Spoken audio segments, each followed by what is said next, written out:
Okay, so now let's understand one problem that you face in neural nets, which is basically vanishing and exploding gradients. Let's start with vanishing gradients. What are vanishing gradients? It's basically when your gradient, which is dou L by dou W, it becomes so small that there's no uh, change in your old weights. Okay, your old weights are very close to the new weights. Okay, so it gives problems when you're trying to converge to the minima.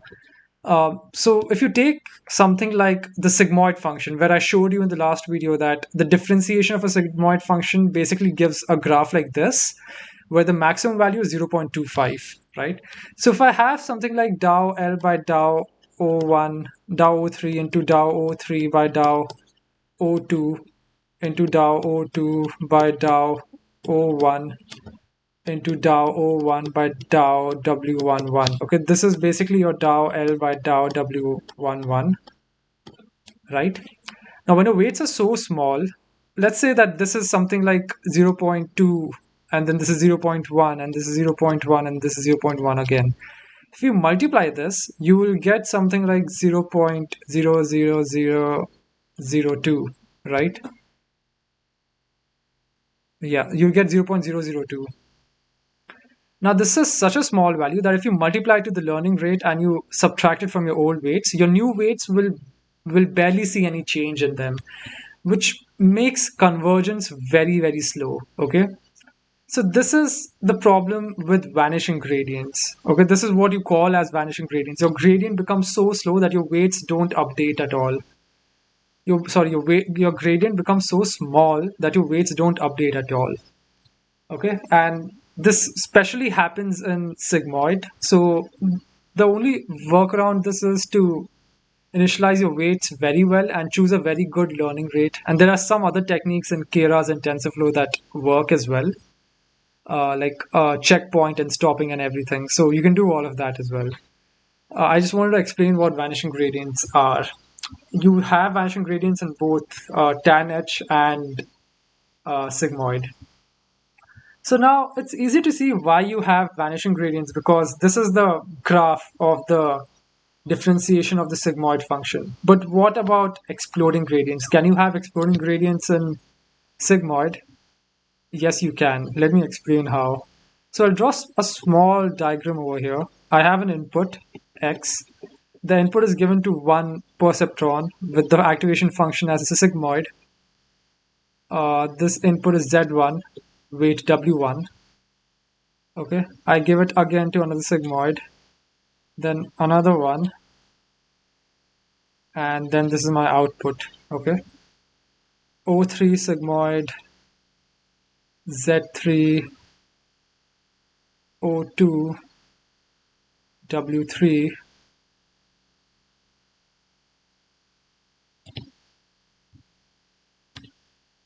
Z2, O1, W1.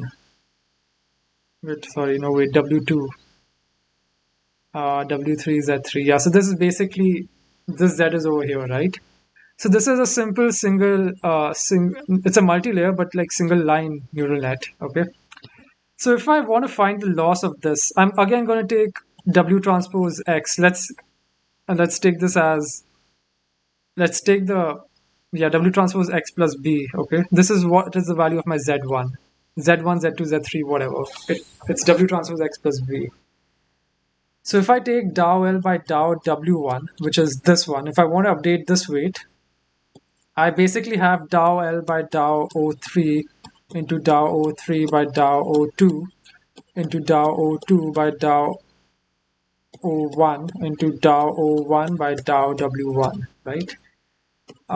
So now, to understand how exploding gradients can occur in the sigmoid function, even though this is the graph of the sigmoid, the maximum value is 0.25, maximum value is 0.25. Let me just zoom in on this part. Okay, I'll zoom in on this part. Sorry, dou O2 by dou O1. Okay, we need to understand how we are calculating dou O2 by dou O1 to understand how uh, exploding gradients work. So Dow O2 by Dow O1 is basically, you can write this as Dow O2 by Dow Z2 into Dow Z2 by Dow W2. Sorry, Dow O1, right? Dow O2 by Dow Z2 upon Dow Z2 by Dow O1. Okay, that's how I'm writing it as. So Dow O2 by Dow Z2 is basically Dow of some sigmoid function Z2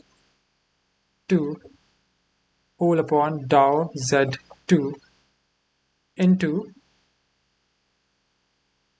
I'll write the second part down here.